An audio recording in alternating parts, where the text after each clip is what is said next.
How are we doing, guys? Moose here, back for a brand new series on the channel. It is Football Manager 16. Diving right in, as you can see, we will be starting a Football Manager save with Manchester United. And the thing about it is, you're going to wonder, why are we starting up? Matt, you're stupid. This isn't the first game. What's going on? Yeah, I know. Thank you for letting me know. Sorry to snap. I didn't mean it, guys. I didn't mean it at all. I'm really sorry. I'm sorry. Forgive me. But like I said, we are starting this save with Manchester United. It's one I had already started because, to be honest, Football Manager has never been a huge game in my repertoire that I'd played. Got into it a bit the last few years, but this year I really want to dive in. And so I figured to start off in Football Manager, why not start with a decent team, Manchester United, a team that's going to have a sizable budget that I can work with, kind of learn the ropes, and have a decent team. But it could also end terribly. We could fail spectacularly. We all know Louis van Gaal has been absolutely awful at Manchester United. My job is to try and not replicate what he's been doing, but instead lead Manchester United to glory. So that's what we're going to try and do in this save. So the first thing we need to do is catch you up on where we stand at the start of this first episode. And that means taking a look at the league table for the Premier League and basically just how things have gone. As you can see, take a look at the league first. We are currently in second place. We've only played 5 games, so we're not terribly advanced into the season, but the only team sitting in front of us right now is Manchester City, the noisy rivals from across town. So we really need to keep up the pace with them because we want to be winning the Premier League title in the first season if we can. So that's the first thing we want to look at. Next, we want to see, you can see sort of who the top players have been, but we'll look at the schedule to see how things have gone so far. So we started out with some friendlies. It did decently. Our only loss of the season so far, we got mentioned, scheduled into John Terry's testimonial for Chelsea. So Chelsea had a couple of their legends playing. We had just our first choice team going out there. We ended up losing 2-0 in a pretty poor event. And then following that, our opening Premier League game, I felt like Louis van Gaal. We looked horrendous. Nothing went right. And we drew 0-0 away at Sunderland. That was the game that the fans really gave it to me afterwards. But we turned it around, beat West Brom 4-0. We then had a Champions League playoff series against Fenerbahce. Robin van Persie coming back to Old Trafford. Away first leg, we drew 0-0, so we didn't get that away goal. But we were in a decent spot. All we had to do was win in the home leg and we'd be all right. But in the meantime, we had a 1-0 victory over Tottenham, finally getting some goals on the board as we then beat Fenerbahce 3-0. It was a fantastic performance. Martial scored, Memphis Depay scored a pair, and that will be a recurring theme you'll notice throughout this save so far. We then beat Everton 2-1 in a Premier League match with Schweinsteiger and Memphis Depay scoring a late winner. And finally, we beat Norwich 3-1 in the last match we just played. Memphis Depay scored again twice, and Andre Carrillo scoring a goal as well. And you go, who's Andre Carrillo? What's been going on there? Well, let me show you. And so now we take a look at our transfer history, what we've been up to in the transfer market this year.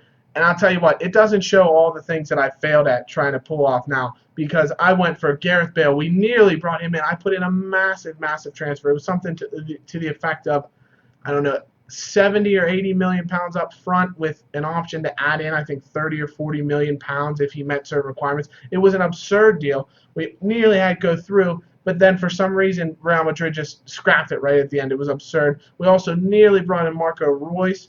He just didn't like the contract we were offering. It was ridiculous. We got to put in a huge bid for him. So what ended up happening is you see comes and goes. We have plenty of guys left on loan so far. Just get some first-team football options. Victor Valdez did leave for $2.7 million. He went to Everton. And so we have Sergio Romero. We have David De Gea, who nobody came in for. So we didn't have to worry about that. No problem. Now, for the ins, you can see first, Andre Carrillo, Sporting Lisbon, 14.75 million pounds. Fantastic player. You can take a look. He's very well-rounded. He's got great pace, good stamina. His crossing, dribbling, first touch, all those skills are very solid. His mentals are also good as well. He's great off the ball. His work rate is decent, so he's a very solid winger, and he's excelled in that position we put him in. You see he has a goal and 3 assists in 4 Barclays Premier League starts. So he's a very solid buy. I thought we needed someone out wide as opposed to a Valencia, Ashley Young, those type of players. So I thought, why not bring him in? Andre Carrillo, let's do a job with him because I want someone with a bit of pace. Mata didn't do it for me out wide. Centrally is a different story, but out wide he didn't do it for me. So I thought we needed someone we bring in Carrillo for what I think is a great deal. Valued at $22.5 million. We only bought him for 14 and change, so I think that's a fantastic purchase. Second, though, this is the big purchase. Marquinhos from Paris Saint-Germain. Center back, he's worth 31.5 million pounds right now. So I think that already, it's a good return on investment. He's only 21 years old. He's got bags and bags of potential, and look at his talents already. 15 tackling, 15 marking, decent heading, very, very good mentals. His determination's fantastic, good decisions, positioning solid. So, and then take a look at the physicals. All very, very solid marks. His pace is great for someone who can play at center back. He can play at right back as well. So a bit of versatility from him, player that I think is going to fit in very, very well to this team. Now, the transfer was 43.5 million pounds roundabouts. It could go up, though, depending on if he meets certain clauses at certain points in the save. So we'll have to see if we do lose a bit more money. But I think if we finish in the way that I think we can, it'll be well worth it.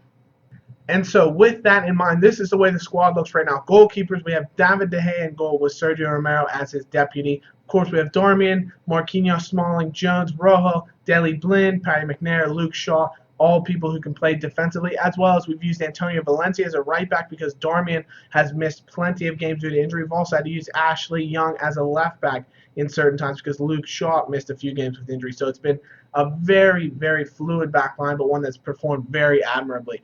Centrally, Michael Carrick's still in the team. He's been injured for the entire season so far. He's just getting back to full fitness, but he has yet featured for us. Schneiderlin and Schweinsteiger have been our rocks back there. We've also got the likes of Fellaini and Herrera offering a bit more creativity. Then as we push forward, we have Juan Mata, who's been a star man for us in that central attacking midfield role. We've then used guys like Carrillo, Jesse Lingard out wide. We've got Memphis Depay on the left-hand side. We'll talk more about him in just a second. Anthony Martial's been our main man up top because Wayne Rooney actually got hurt in John Terry's testimonial. We've had to use James Wilson 5 times off the bench as our second striker, but Rooney's finally back to full fitness. He featured as a substitute in our last match, and so he's finally coming back to maybe work his way into the team. But the way we've been playing, it's going to be very, very tough for us. You see the run of form we've been on lately. What's that? 5 wins and a draw since we lost Rooney. So does it mean something? I don't want to say it, but, it could be. But back to what I was saying, the star man has been Memphis Depay. And we take a look at his form. Obviously, he struggled. If you look at the non-competitive fixtures, 6.53 rating, did nothing in the friendlies. And I thought, he could be a player that really turns out to be a dud for us. But if you take a look, he has come into his own. He is scoring goals for absolute fun right now. 2 goals against Norwich, a goal against Everton, 2 against Fenerbahce. He's got 5 in his last 3 matches. He also scored a hat-trick against West Bromwich Albion, which means he has 8 goals in his last 6 competitive fixtures. He's been unbelievable, really, really been tearing things up for us. So he is the main man right now, and let me show you why he's been so good. If we take a look at our tactics, you can see we've got David De Gea in goal. Defensively, this is what we're looking at right now. We've been mixing it up a little bit. Rojo's been in for most of the matches because Marquinhos actually came to us with an injury, so he's only featured 1 time as of yet. We got Luke Shaw in left back, of course, come back from his injury. Marquinhos in right now for this match. Chris Smalling as well, and Darmian at right back. He's only featured once as a substitute because he's been out injured as well, so we're getting him back to full fitness. Across the midfield, we have Carrillo playing out wide. Now, the thing with the way we're playing, you look, that's kind of defensive. It's a 4-4-1-1. But we play Depay and Carrillo as wingers, so they get up very, very well. They're getting forward into the attacks. Carrillo's got 3 assists. Depay obviously has 8 goals, so they've been very, very attacking-minded, but they do get back defensively as well because of the way we have them stationed, which is very, very solid. Schweinsteiger, Schneiderlin have been a fantastic midfield duo. We've also seen the likes of Daley Blind come in there, Herrera, and various players. Mata has been sensational in that central attacking midfield role. He is coming off a knock, though. He's had a tough injury spell in the last match, so we might have to mix things up. And then we've had Anthony Martial up top. He's only got a single goal, but he's been in fantastic form, and the way he's been playing really allows Carrillo and Depay to cut in and create havoc. So I think that's been huge for us. Of course, then we have the bench. And instruction-wise, not too much going on right now. We have them passing into space just because we have the quality of players to make runs, find open space. They're great off the ball, so we found them very well. We also are more expressive because we have some creative players. We have the likes of a Depay, a Carrillo, a Juan Mata, Martial, guys that we know have the capability to do that. So we've told them to show that off. And we also run at the defense. It's allowed us to use our pace with guys like Carrillo, Mata, Martial. As soon as they get on the ball, they're running at the defense, causing havoc, laying it off, and allowing us to finish chances. So that's where we've been thus far. And so we've talked about how the team's done. Now we want to look at the competitions. Obviously, we can see we've looked at the Premier League table already. Top goal scorer right now is Gomes. He's level with Depay and Aguero. Seeing Korea with 3 assists is near the top of the leaderboards, and Memphis Depay is 3rd in the league in average rating. He's also 1st in players of the match with 3. David De Gea's got 3 clean sheets as well, so that's been fantastic. We've just been really, really solid to this point in time. But of course, the competition you want to know about, the one you know that we will be playing one match in this episode, and it's going to be from that competition. It's the Champions League. And we've drawn, I would say, a pretty tough group. With the last group, we've got ourselves, Juventus, who went to the Champions League final last year. We've got Sevilla, very, very tough team, and Borussia Mönchengladbach. So no pushovers at all in this group. You see another group, the likes of Porto, Zenit, Lyon, Victoria Plzen, not a bad group to be in. Barcelona get a cakewalk group, I would think, with Ghent and Dynamo Kiev, and then Leverkusen. We've also got Arsenal in what I would think would be a winnable group for them. Benfica, Monaco, Basel, Roma, Valencia, Wolfsburg, Paris Saint-Germain. We've also got the likes of Chelsea taking on Atletico, Galatasaray, and Molde. Man City have PSV, Sporting Lisbon, who we've taken Korea from, and Celtic, so not a tough group at all for them. Real Madrid and Bayern actually in the same group alongside Olympiacos and FC Red Bull Salzburg, so that should also be a tough group. And now, like we said, we'll take a look at the schedule. We have Sevilla will be our match that we'll play in this episode. We've done a bit of a background, and we'll get a match with Sevilla to get things underway.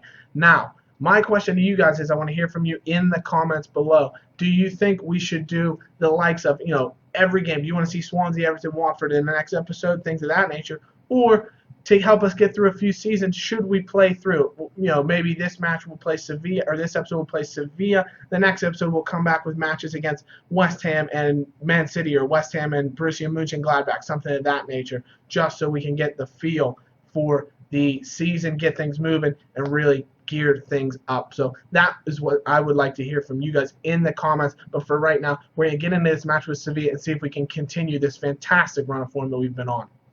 And here's the team selection for today. It's that same lineup that I showed you before, but we had to swap out a goalkeeper.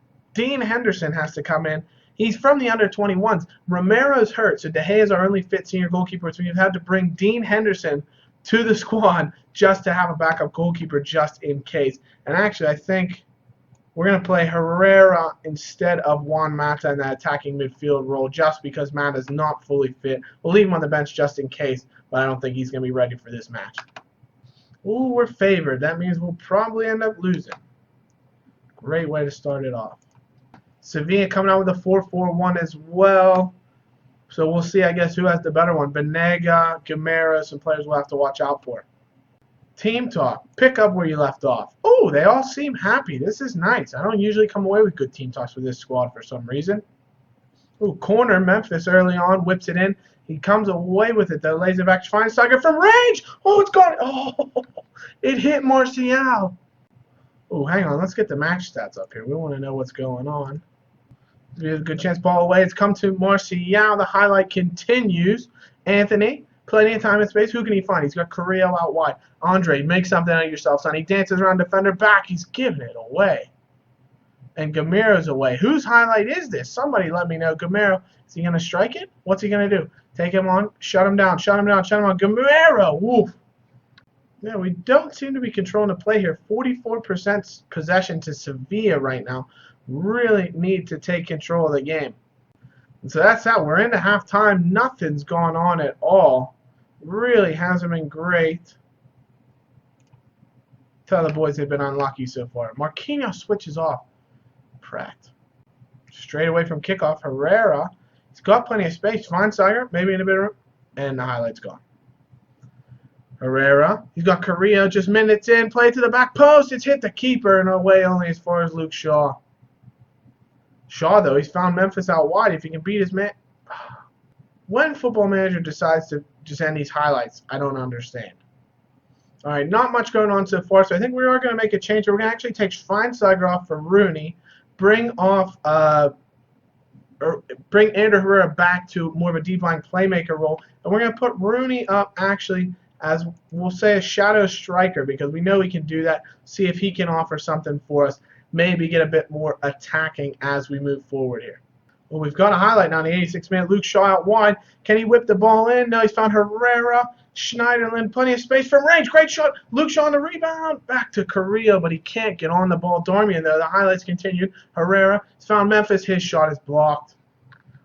We're finally getting a little bit of something going here. Maybe Rooney is the spark that we need. He dances through. He's found Martial. He's through. He's going to score. Anthony Martial, 1-0 in the 87th minute. We found the winner, and it was Wayne Rooney coming on as a substitute and linking up with Martial. Rooney, I didn't know if he'd be able to get back into the team, but he's shown his link-up play. He's done very, very well. Finds Martial, and let me see it in 3D. I want to see this beautiful goal go in the back of the net. All right, so Schneiderlin has the ball, plays inside of Rooney, just dances past his man, slides into Martial.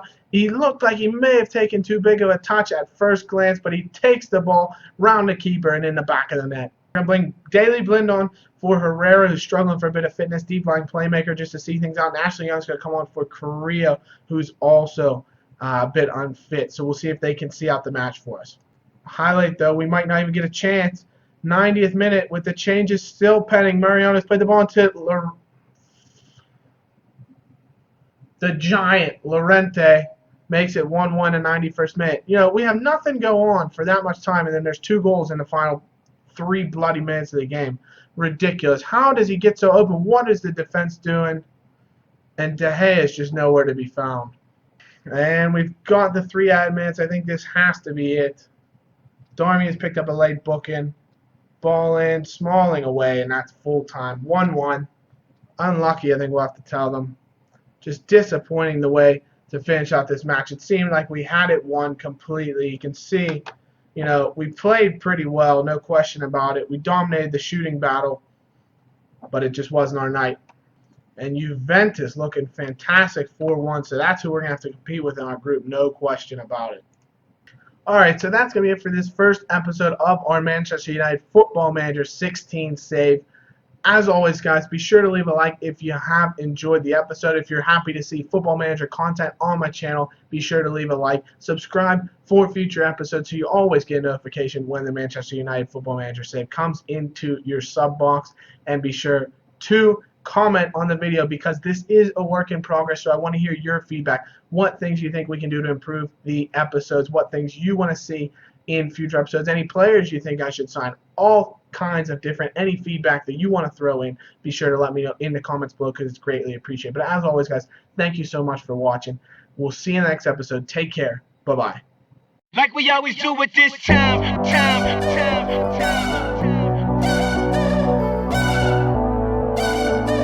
I got to shine.